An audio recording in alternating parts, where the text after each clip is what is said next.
шурӯъ аз 1 июл то 3 сентябри соли равон дар боғҳои фарҳангӣ фароғатии пойтахти мамлакат шаҳри Душанбе, шаҳру ноҳияҳои ҷумҳурӣ намоишфурӯши маҳсулоти кишоварзӣ, ҳунарҳои мардумӣ, таомҳои миллӣ ва барномаҳои фарҳангиву адабӣ баргузор менамоянд. Дар боғи фарҳангӣ фароғатӣ ба номи Садриддин Айнӣ намоишфурӯши маҳсулоти кишоварзӣ ва таомҳои миллии шаҳри Ҳисор пешниҳоди сокинон ва меҳмонони пойтахт гардид. Дар намоишфурӯши маҳсулоти кишоварзӣ ва таомҳои миллии шаҳри Ҳисор муовини сарвазири мамлакат, роҳбарияти мақомоти иҷроияи ҳокимияти давлатии шаҳри Ҳисор, мақомоти иҷроияи ҳокимияти давлатии ноҳияи Исмоилӣ Сомонӣ, намояндагони вазорату идораҳо ва дигар сокинон ширкат намуданд. иштирокчиён аз намоишфурӯши маҳсулоти кишоварзӣ ва таомҳои миллии шаҳри Ҳисор ки дар саҳни боғи фарҳангии фароғатӣ ба номи устод Садриддин Айнӣ идона оро ёфта буд, боздид намуданд. Дар ин рӯз тамоми ҳунармандони шаҳри Ҳисор ки маҳсули корашон алоқамандони зиёд доранд, дар намоиш иштироки фаъолона доштанд. боиси ифтихор ва сарафрозии зиёд аст ки бо шарофати соҳибистиқлолии мамлакат, ваҳдати сартосарӣ ва сиёсати хиратмандонаву бунёдкорона, оқилона ва дурандешонаи асосгузори сулҳу ваҳдати миллӣ, пешвои миллат, президенти ҷумҳурии Тоҷикистон, раиси ҳизби халқии демократии Тоҷикистон муҳтарам Эмомалӣ Раҳмон рушди ҳамаи соҳаҳо таъмин гашта истодааст ва имрӯз боиси сарафрозии ҳамаи сокинони мамлакатамон аст ки маҳз бо тадбирандешии саривақтии роҳбарияти олии давлату ҳукумати мамлакат дар доираи чорабиниҳои ҷашнии 35-солагии истиқлоли давлатии ҷумҳурии Тоҷикистон симои шаҳру ноҳия ва вилоятҳои мамлакат ба куллӣ тағйир ёфта истоданд. бо ҳидоятҳои ҳамешагии пешвои муаззами миллат муҳтарам Эмомалӣ Раҳмон ва ташаббусҳои созандагию бунёдкории раиси маҷлиси миллии маҷлиси олии ҷумҳурии Тоҷикистон, раиси шаҳри Душанбе муҳтарам Рустами Эмомалӣ дар як муддати кӯтоҳ шаҳри Душанбе пойтахти азизамон ба як шаҳри зебову дилоро табдил дода шуд. тавре ки иттилоъ дода шуд, дар асоси намоишфурӯши маҳсулоти кишоварзӣ, ҳунарҳои мардумӣ, таомҳои миллӣ ва барномаҳои фарҳангиву адабии шаҳру ноҳияҳои ҷумҳурӣ дар пойтахти кишвар шаҳри Душанбе дар соли 2023 вақти баргузории намоишфурӯши маҳсулоти кишоварзӣ, таомҳои миллӣ ва намоиши ҳунарҳои мардумӣ аз соати 8 то 11 ва барномаҳои фарҳангиву адабӣ аз соати 17 то 20 муқаррар карда шудааст. масъулин изҳор доштанд ки ҳадаф аз баргузории намоишфурӯши маҳсулоти кишоварзӣ, ҳунарҳои мардумӣ, таомҳои миллӣ ва барномаҳои фарҳангиву адабии шаҳру ноҳияҳои ҷумҳурӣ дар пойтахти кишвар шаҳри Душанбеи Дилоро дар соли 2023 шиносоӣ ва муаррифии фарҳангу тамаддун ва анъанаву таомҳои миллии тоҷик ба мардумони кишварҳои хориҷа мебошад. дар ҷараёни намоиши ҳунарҳои мардумӣ, ҳунармандони ҷамоатҳои шаҳраку деҳоти шаҳри Ҳисор ҳунарҳои пухтани маҳсулоти нонӣ, омодакунӣ таомҳои миллӣ, қолинбофӣ, пиликбофӣ, зардӯзӣ, гулдӯзӣ, қуроқдӯзӣ, попурзанӣ, кандакорӣ, табақтарошӣ ва дигар намуди ҳунарҳои дастии худро муаррифӣ намуданд.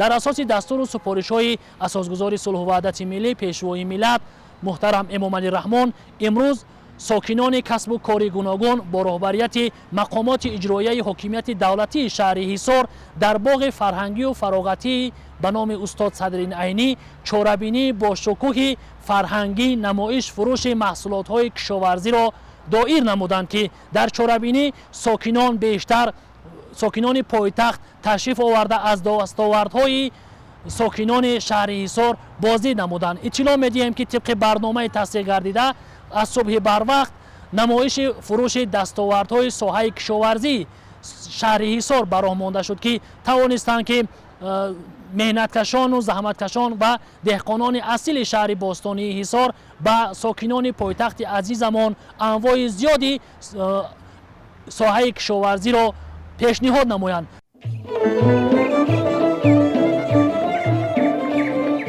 ёдовар бояд шуд ки барномаи фарҳангие ки ҳунармандони шаҳри Ҳисор пешниҳоди тамошобинон гардонданд хеле ҷолиб буд ва сокинони зиёду меҳмонони зиёд ташриф оварда аз ҳунару аз маҳорати ҳунармандони шаҳри Ҳисор дидан намуда ва лаззати маънавӣ бардоштанд.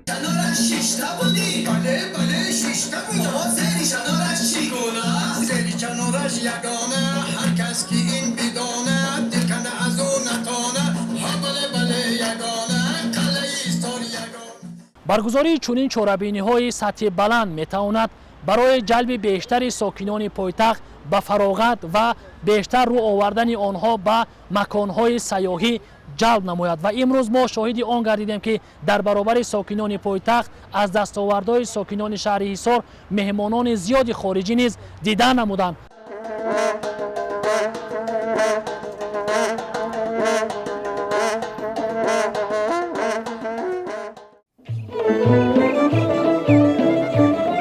тавре медонем имсол 32-мин солгарди истиқлолияти давлатӣ таҷлил карда мешавад ва дар ин замина нақшаҳо низ зиёданду амалишавии онҳо ба тадриҷ идома дорад. яке аз ҳадафҳои роҳандозии намоишфурӯши маҳсулоти кишоварзӣ дар пойтахт ин амалишавии бандҳои нақшачорабиниҳо бахшида ба ин санаҳои таърихии миллат аст. яъне то ин сана шаҳру ноҳияҳои кишвар ҳар рӯзҳои истироҳатӣ бо пешниҳоди намоишҳои маҳсулоти кишоварзӣ, ҳунарҳои мардумӣ ва барномаҳои фарҳангиву диданию намоишномаҳои театркунонидашудаи ҷаззоб хотири сокинону меҳмонони пойтахтро болида мегардонанд. қобил ба зикр аст, ки намоишфурӯши маҳсулоти кишоварзӣ бо пешниҳоди маҳсули заҳмати барзгарону ҳунармандони чирадаст ва барномаҳои ҳунарии фарҳангиёни ноҳияи шаҳри Тус дар боғи фарҳангии фароғатӣ ба номи Абулқосим Фирдавсӣ сурат гирифт.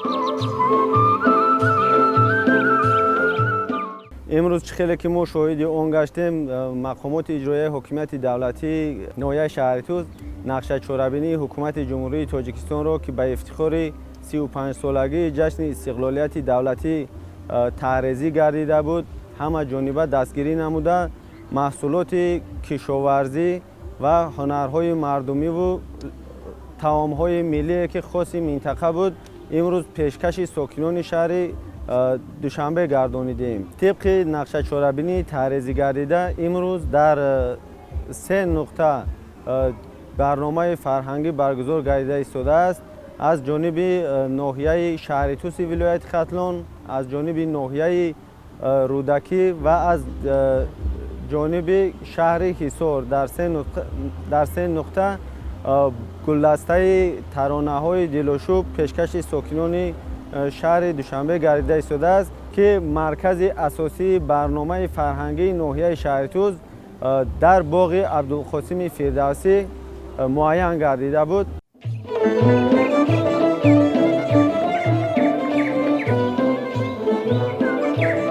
дар рӯзи аввал ин тадбир аҳли ҷамоатчигии ноҳияи шаҳри Туз маҳсулоти кишоварзӣ ва ҳунарҳои мардумии худро дар ҳамин боғ пешниҳоди сокинону меҳмонони пойтахт гардонданд. масъулони ҳукумати ҷумҳурии Тоҷикистон ва мақомоти иҷроии ҳокимияти давлатии шаҳри Душанбе ба иштирокдорон ва кишоварзони ин минтақа барои дар сатҳи зарурӣ доир намудани чорабинӣ баҳои баланд доданд. намоишфурӯши маҳсулоти кишоварзӣ дар ин гӯшаи пойтахт шаҳодати фаровонҳосилӣ дар мавсими ҷорӣ арзёбӣ шуд. хоҷагидорони ноҳияи шаҳри Туз, ки яке аз ноҳияҳои пешрафтаи аграрии мамлакат дониста мешавад, дар ин рӯз номгӯи зиёди маҳсулоти кишоварзиро пешкаши шаҳрнишинон гардониданд. дар қисми дуюми рӯз барномаи мукаммали фарҳангӣ аз ҷониби ҳунармандони ноҳияи шаҳри Туз пешкаши сокинону меҳмонони Душанбе шаҳр гардонида шуд. ташаббусҳои созандаи ҳукумати ҷумҳурии Тоҷикистон ва иқдоми мазкурро василаи шоистаи имконият ва дастовардҳои сокинон арзёбӣ намуданд меҳмонони чорабинӣ. дар ин рӯз аҳли ҳунари ин ноҳияи овозадори Тоҷикистон дар боғи фарҳангиву фароғатӣ ба номи Абулқосим Фирдавсӣ барномаи ҳунарии худро пешкаши бошандагони пойтахти мамлакат гардониданд. аҳли эҷоди ноҳия бо пешниҳоди суруду таронаҳои дилнишин таъби ҳозиринро болида гардонинданд. дар ин ҷо санъаткорони ноҳияи шаҳри Туз бо таҳияи барномаи хуби консертӣ, ки аз шеъру сурудҳои ватандӯстиву садоқат ба ватан иборат буд, хотири ҳозиринро шод гардониданд. базмгоҳи ҳунармандону чирадастони ноҳияи шаҳри Туси вилояти Хатлонро ба инобати расму русум ва оинҳои мардумии ин гӯшаи диёр намоиши малакаҳои дастӣ ва ҳунарҳои пазандагиву катбонугии сокинони ноҳияи шаҳри Туз гарм нигоҳ дошт. дар маҷмӯъ гуфтан мумкин аст, ки баргузории чунин ҳамоишҳо ва чорабиниҳои оммавӣ барои рушди фарҳанг, равнақ ва муаррифии бештари ҳунарҳои сирф миллии тоҷикӣ замина мегузорад.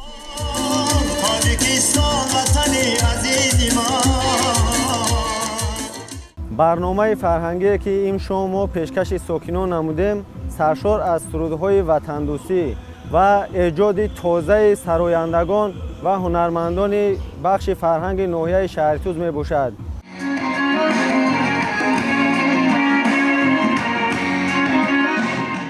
ёдовар бояд шуд ки сокинону аҳли ҷамоатчигии ноҳияи рӯдакӣ низ дар ин рӯз дар боғи ба номи Курӯши Кабир намоишфурӯши маҳсулоти кишоварзии сокинони ноҳияро ба маърази тамошо гузоштанд. Ҳамчунин бояд гуфт ки меҳмонони зиёде аз ҳар гӯшаю канори пойтахт ба тамошои намоишфурӯши маҳсулоти кишоварзӣ ва ҳунарҳои мардумии ноҳияи рӯдакӣ омада бо нархҳои дастрас харидорӣ намуданд. Аз намоишфурӯши маҳсулоти кишоварзӣ ва таомҳои миллию ҳунарҳои мардумии сокинони ноҳияи рӯдакӣ муовини раиси шаҳри Душанбе, раиси ноҳияи Шоҳмансур ва дигар меҳмонон дидан намуданд. Дар намоишгоҳ анқариб ҳама ҳунармандони ноҳияи рӯдакӣ иштирок намуда маҳсули дастонашонро ба намоиш гузоштанд. Воқеан фазои идона буд бо дидани ҳунарҳои гулдӯзию, чакандӯзию, гаҳворасозӣ ва дигар навъи ҳунарҳо таъби тамошобин болида мегардад. ҳамин тариқ аз соати 8 то 11 намоишфурӯши маҳсулотҳои кишоварзӣ, таомҳои миллӣ ва намоиши ҳунарҳои мардумӣ баргузор гардид. Дар қисмати дуюми рӯз бошад, шуруъ аз соати 17 то 20 барномаи фарҳангиву адабии ҳунармандони ноҳияи рӯдакӣ пешниҳоди иштирокчиён гардид. ёдовар мешавем ки дар ин қисмат ҳунармандон бо суруд таронаҳои зебояшон таъби тамошобинони чорабинии мазкурро болида гардониданд.